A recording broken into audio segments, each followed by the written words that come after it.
Bakit maraming tao ngayon ang hindi masaya? Hindi dahil kulang sila sa biyaya, kung hindi dahil nakatuon sila palagi sa kulang.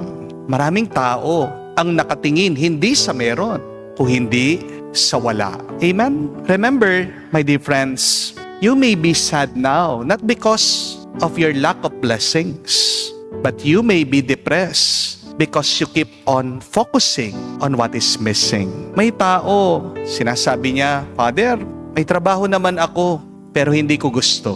Meron nagsasabi, may asawa naman ako, pero hindi siya perpekto.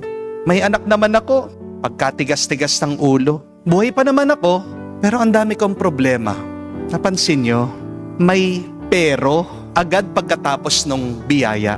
Kaya nga, tandaan niyo po, mga kapatid, ito pong 4 na paalaala. Kapag masyado ka nang nakatingin sa mga missing kesa sa iyong mga blessing.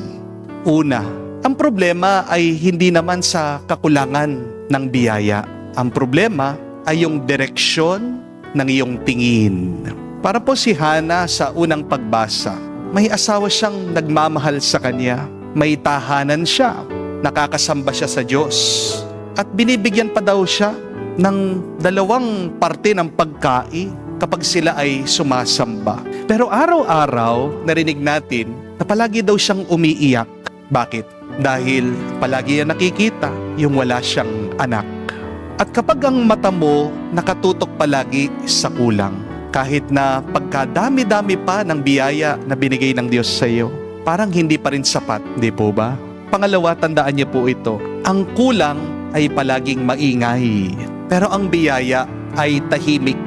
Ang kulang ay sumisigaw, pero ang biyaya madalas bumubulong lang.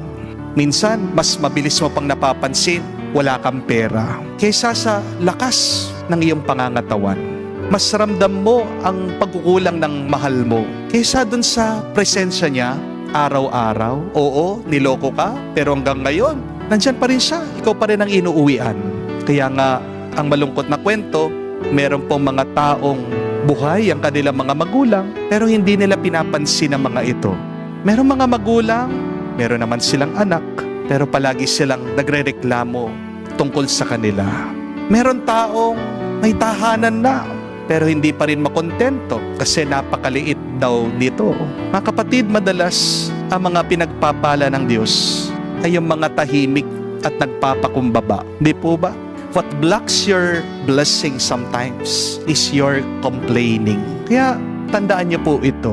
Kung nakikita mo pa na tumatawag sa iyong cellphone ang nanay mo, blessing yan, pasalamat ka. Kung nakakausap mo pa ang tatay mo, blessing yan, magpasalamat ka. Kung nag-aasaran pa kayo ng mga kapatid mo sa messenger, sa GC nyo, blessing yan, magpasalamat ka. Kung naalala pa ng lolo at lola mo ang pangalan mo, blessing yan, pasalamat ka. Kung kinukumusta ka pa ng kaibigan mo, blessing yan, pasalamat ka. Kung may nagdadasal pa para sa iyo, blessing yan, magpasalamat ka. Kung may nagte-text pa sa iyo, tinatawagan ka, kinukumusta ka, blessing yan, magpasalamat ka. Kasi isang araw, darating din, mawawala lahat ng yan. Amen? Appreciate what you have because God gives more to people who appreciate what they have. Amen? Pangatlo, kapag mali ang focus, mali din ang pakiramdam. Kung sa kulang ka nakatingin, anong mararamdaman mo? Inggit, galit, reklamo, lungkot. Pero kapag sa biyaya ka nakatingin, kahit na hindi perpekto ang buhay mo, kahit na may kulang, makakaranas ka ng kapayapaan. Amen? Hindi naman nawawala ang problema sa ating buhay. Pangapat po at kahuli-hulihan. Ang tunay na pasasalamat ay hindi naghihintay ng kumpleto. Marami po nagsasabi, papasalamat ako kapag sinagot na ang aking panalangin, kapag okay na ang lahat. Pero ang pasasalamat, hindi po premyo sa dulo. Ang pasasalamat ay disiplina sa gitna. Magpasalamat ka kahit na may kulang. Magpasalamat ka kahit na may hinihintay ka. Magpasalamat ka kahit na may sakit ka, may problema ka, o kahit na marami ka pang tanong sa Diyos. Dahil kapag marunong ka magpasalamat sa Diyos, mas napapansin mo kung gaano ka pinagpapala ng Diyos. Kaya lang naman, ikaw palagi nalulungkot, nadidepress, palagi mong tinitignan yung wala. Yan ang nakakasira sa iyong galak at kapayapaan. Amen? Baka hinahayaan ka ng Diyos sa magkaroon ng mga problema, hindi para saktan ka, pero para ipaalala sa iyo na kailangan ka pang kumapit sa Kanya. Amen?